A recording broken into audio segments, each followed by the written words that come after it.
Какво има? Няма. Кой? Изчезнала е. Кой? Купата я няма. Може ли веднъж да ме слушаш и евентуално да ми помогнеш? Виж, аз искам да ти помогна, не мога, но знам кой може.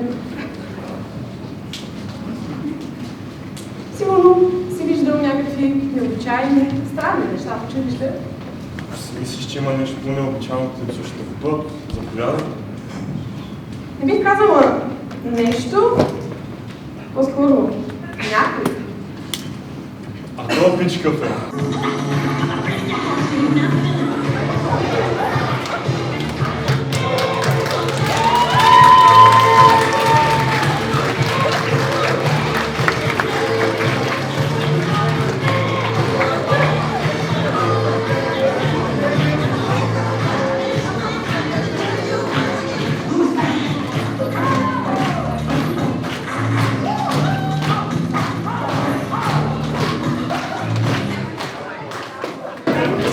Сега разбирам защо си била толкова вглъбена в проектите в последните месеци. Точно така исках да намеря това, което ни обединява. Обединява. Та птица. Това е соба. Добре, хубаво, птица. Виж сега, запознай се с Еми. Той е нашия талисман. За кого ни е притребал талисман? Да си го имаме, да си го тачим и да ни помага. С незначителни като си телефон, например. Незначително. Добре, виж, окей. Щом за тебе е важно и за нас е важно. Пък и Еми иска да ти помогне да намериш купата. Окей, щом искаш да си толкова полезен, къде е купата? Окей, а как да я намерим? Изобщо знаеш какво е купата? Добре, виж, стига.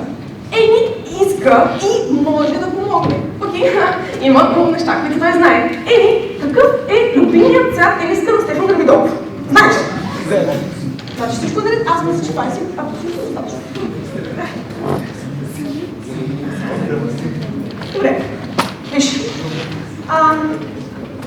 Аз мисля, че това е ключът на време в много това. Окей, няма време да ми пусти. Предавам се прибираме просто.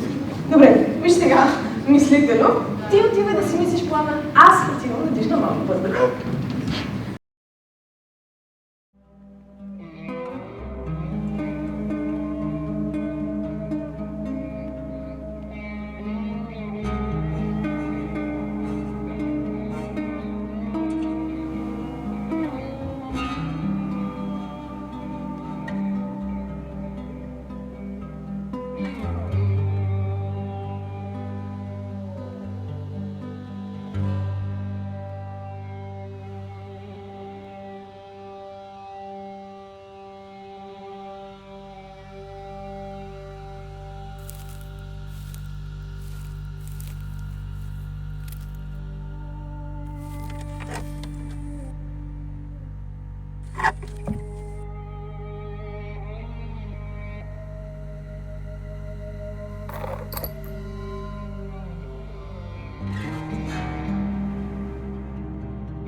преди да продължа напред, че ако случайно някой не е разбрал и е виждал една лъскава, средно голяма, бих казала важна купа, може би сега е момента да си каже.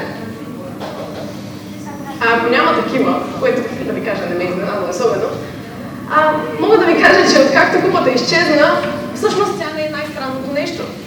Най-странното е, че всички се държат така, сякаш аз трябва да я намеря.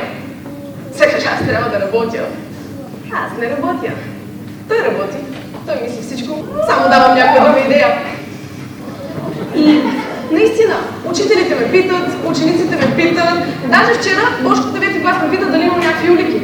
Извинявайте, аз в 9-ти клас си губих химикалките. Купих, не съм красива. Най-гадното е, че за капак на всичко, докато хората си живееха живота, аз бях заета да ходя и им обяснявам защо една бяла сова трябва да бъде талисман на училището. Питаха ме, доста разнообразни мнения, често казвам, се изразиха по въпроса, защо да е сова, пък що да е бяла, пък не може и друго животно да е, примерно, акула. Честно казано, щеше да ми е интересно да го видя, но не можеше. И за капак на всичко единственият човек, не бих казала човек, но единственият, който се съгласи, че трябва да има нещо, което да ни обединява, не беше онзи истеричен пич с плановете, а беше Ени. И ако трябва да разкажем малко повече историята на Ени, защото често казвам, вълнувам се. Йоан План. Може би няма да разкажем. Имам план. Аз мисля да не си напомням какво стана следващия път, предния път, когато имаше план. Така, първо трябва да започнем с заподозрените. И кои са те? Всички. Всички. И вие също. А мислиш ли, че всичко това е нужно? А как да не е нужно? Все пак, трябва да е купата. Добре, и кой е твоят първи заподозрен? Така, ще започнем от совата. Добре. Ами, чакай, какво? Защо? Вижте, е малко подозрително на първия ден, когато се появява, купата да започне да липсва. Да. Добре, окей, нека ще бъде на своето, но той няма да го приеме много добре. Хайде. Айде! Сега, какво се дърпа? Ами той е разстроен. Колко съм казал? Ами обиди го. Ами ти каза, че той е заподозрян и той да се сърди. Окей, нямам време. Виждате ли колко е сърди? Окей, нямам време за глупости. Вие отидете да разпитвате, аз имам да търся първи. Добре, изяви нещо на Ени по пътя. Хайде, хайде.